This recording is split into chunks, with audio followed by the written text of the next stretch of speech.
Good? All right. So still doing guillotines from kind of the seated butterfly guard. We're going to do kind of like a wrestling-based arm-in guillotine this time. This is the first arm-in we're doing. The finishing mechanics are a little different, so I kind of want to get that on the radar because next week we're going to be doing some takedown stuff using the arm-in guillotine. So kind of the same situation as before. My opponent's on his knees, coming at me, kind of in more of a passing stance. I'm here, seated butterfly, kind of in more of a guard stance, okay? So what we're going to do is we're going to use this hand to kind of manage the distance. We're going to have it on his shoulder. This hand is back to help us scoot and to give us a good frame so that if he pushes me, I don't just kind of fall back, right? This is going to give me a frame, make me mobile. This is managing the distance, okay? Keeping him kind of at arm's length. Same thing as before, I want to get my foot to the outside, okay? Again, if it's trapped in here, I'm not going to be able to do the move totally the way I want to do it. So foot to the outside. So what we're going to do here is a hip heist. It's basically like a technical stand-up, but just to your knee, okay? So I'm coming to here, just like during warm-ups. Opposite hand, opposite foot. This hand here, coming up to my knee, okay? Now that's going to raise my shoulder above his head level, which is what we need for a guillotine. So this hand that's managing the distance now becomes a hook to the back of his head, pulls him down to the opposite shoulder, okay? This hand shoots over his neck.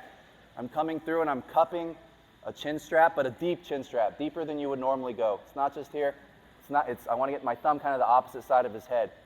Coming in, grabbing pinky to pinky. So the lock is like this, pinky to pinky, okay? And you want it that way so that you could use this to scoop when you're finishing that arm-in guillotine, so you could scoop into his throat, right?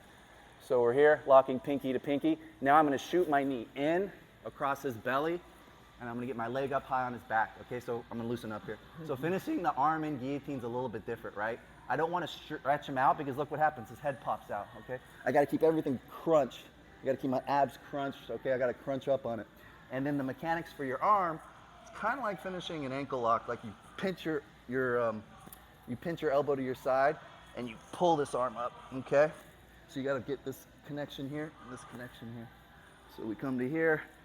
Get the lock, okay, crunching my abs. I need to keep my bicep and my armpit on the back of his head so he can't pop out. And then I'm crunching my elbow in here, okay? And I'm trying to rotate my shoulder down on it while I'm pulling up. So it's like this, it's like a scooping, okay?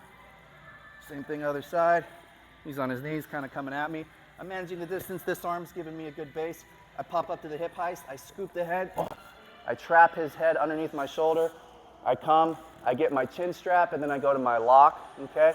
I'm going to shoot my hip in across his body. Again, just like yesterday, I could trap over the arm or under the arm, either way. Falling to the side, crunching my chest to his back, and then finishing. But it's very important, and the mistake people make where they lose this a lot is they fall back and they try to stretch the guy out, and then pops right out. You see that all the time in MMA. But the guys, like the alpha male guys, team alpha male, Uriah Faber and those guys, they finish this position a lot, and you see they're curled up into a little ball, squeezing the crap out of the guy, okay? Again, we're here managing the distance, pop up to the hip heist, trap the head, come to the chin strap, grab my own pinky to pinky, slide in, look what I'm doing with my knee across his waist, okay? Other leg high up on his back, crunching my body so that my armpit and bicep are on the back of his head, okay? You gotta find the sweet spot. If I'm too high, his head pops out. If I'm too far up, I can't get the right amount of torque. Yeah, it's my forearm's not pressing in on his chin. Kind of got to rest right behind like the ear line, and then we squeeze and scoop. So it's like finishing an ankle lock. There's a sweet spot. Too high, you'll have lots of control, but you can't finish. Too low, good finishing angles, but it pops out. You kind of got to get right in that magic spot. If he's holding that foot for the top side foot, does that matter at all?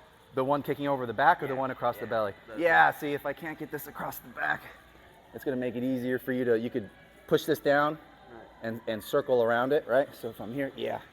So I got to make sure I'm getting this leg up and over. Can you use that other foot to detach it? Probably, yeah, So for sure. Just thinking So if you have your hand there, you could use this one, peel it off, and then come to here. Yeah. Yep, for sure. Okay, last one more time. Do this side, I think. So again, minor detail, but important detail.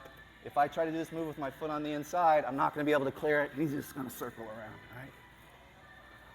So just real sneakily, I'm here. I want to put it from here to here.